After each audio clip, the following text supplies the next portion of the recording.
On today's program, I welcome Dean Mercado, the CEO of Online Marketing Muscle. Dean, it's a pleasure to have you back on Straight Talk. Jeff, as always, it's a pleasure, man. Today's topic is a good one, Dean. I love this. Revolutionize your marketing. Dive into the three key stages of the buyer's journey. Now, Dean, everyone talks about the buyer's journey, but you have three stages. Right. I'm color me mystified. Tell me about those three. Absolutely. Uh, and this kind of information is available all around the internet, but it's how you apply it really is what comes down to it. And first and foremost, what is it?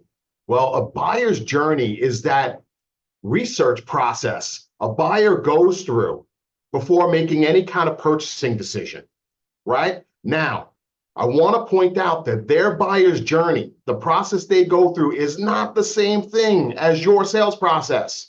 And this is a big problem that many service companies have all the time, is we think that people will buy when we want them to, but that's not the case. They buy when they're ready, when they're good and ready, not when we want them to. So understanding the process that they're going through is critical to you actually creating deeper relationships and making a great sale, not experiencing things like buyer's remorse immediately following, things like that. So let's get into this process. But before I do, what's the sales process? Sales process is everyone has a different sales process, whether you have it documented or not, right? So before we go in, I'll say, some of you might be prospecting and then you qualify and then you set appointments and then you go ahead and you provide a quote and then you close.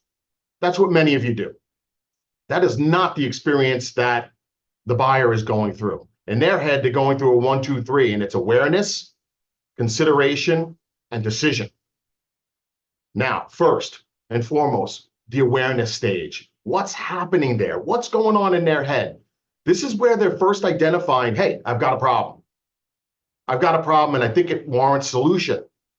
Now, some problems are much more serious than others, right? It could be a simple problem like, I'm hungry, what am I going to eat? To my office is filthy and it needs to be cleaned more regularly, right? Or I'm getting a lot of headaches in my place of business. Is there a mold issue? Whatever that is, they're starting to get aware and become aware that a problem actually exists in the first place. That's what we call the awareness stage. Now,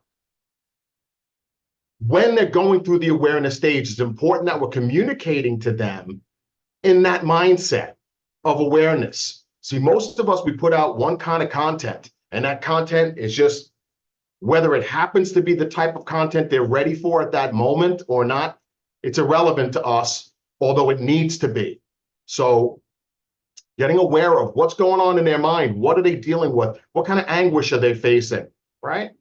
And then we present them with content that matches that. The second stage that people go through is the consideration stage.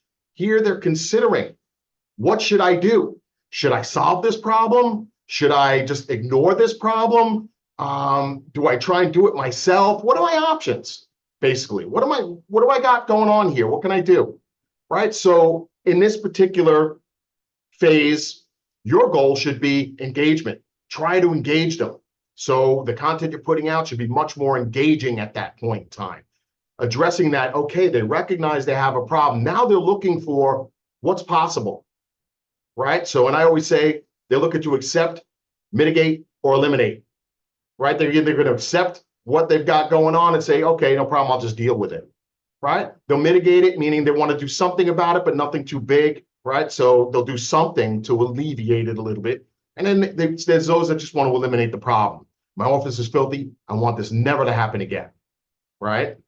They'll look to eliminate it. So understanding where a buyer is in their mindset at that point in time is always the key. So the third stage and big stage is the decision stage that they enter. Now they understand what it is they're dealing with. They understand what their options are. Now it's time to choose, right? This is when the sales are going to happen, right? So like I'll always say to clients all the time, one tool that's great to use is to have a simple Google ad that's aimed at people right now who want to buy right now. Because when somebody wants to buy right now, they might go on Google and say, hey, commercial cleaners near me, or residential cleaners near me, or mold remediation near my home, or whatever it is, right? They're in buying mode at that point. So we want to speak with them differently. We want to approach them differently. So again, we match our content to whichever stage that they're in. So yeah, this does mean that you need to have quite a bit of content. And also the medium you're delivering that content matters too, right? So in the awareness stage, I'm doing a lot of blogging. I'm doing a lot of social media posting where I'm just pointing things out and seeing what hits, people biting on things that I'm putting out there.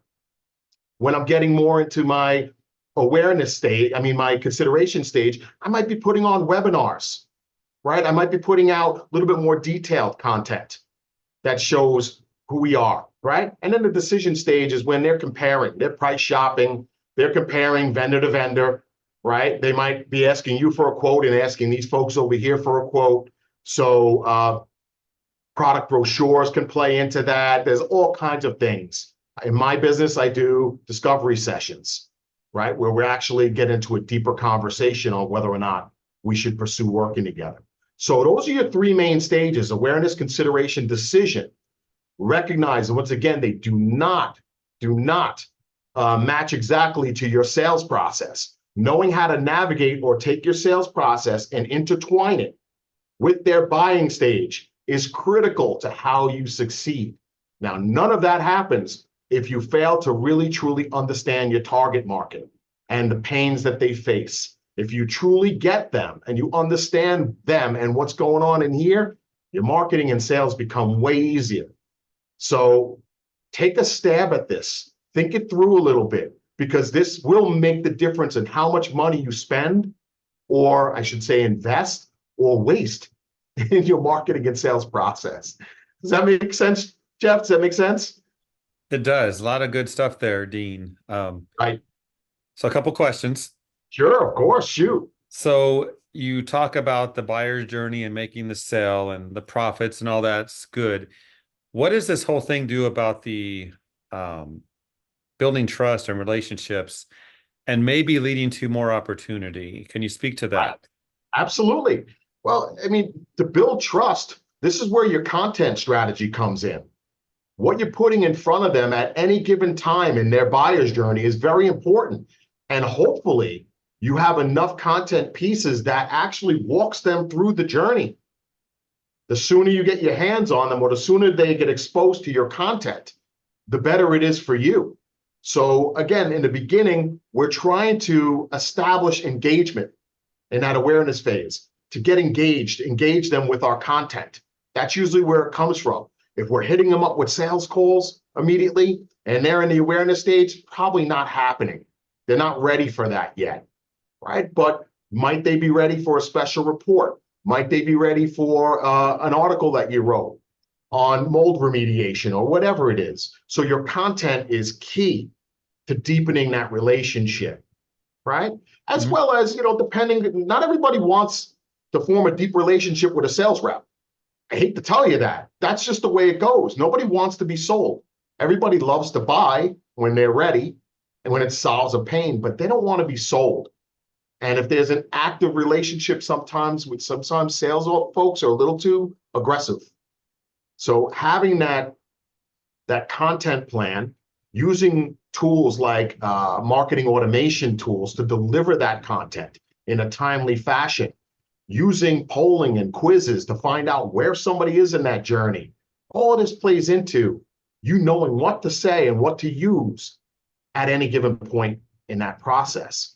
Right now, the second part of your question there, Jeff, it was a deep question, actually. The second part, you go from buyer's journey, you go to customer's journey.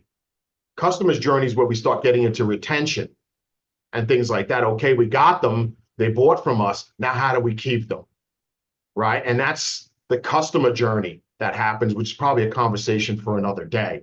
But that's how, at least how I segregate it. The buyer's journey is before they buy from me. The customer's journey is once they buy from me. Now what? Does that make sense? It makes sense. And it sounds like this is not a process where you just start it and there's an end game.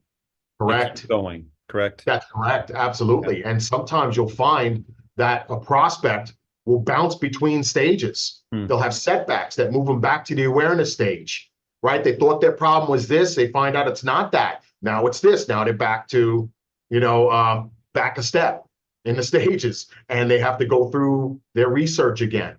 But remember, most people these days, they start by Googling. What are people going to find when they Google? I'm hoping they find your articles. I'm hoping they find your podcasts. I'm hoping they find videos that you've shot. I'm hoping they find something that you've created that addresses that situation for your target market. So this way, oh, that's what I got. Okay, let me pursue that. And now you come across as the authority because they learned about what their problem truly is from you. So there's an affinity to you right out of the gate. Very important. Very, very important.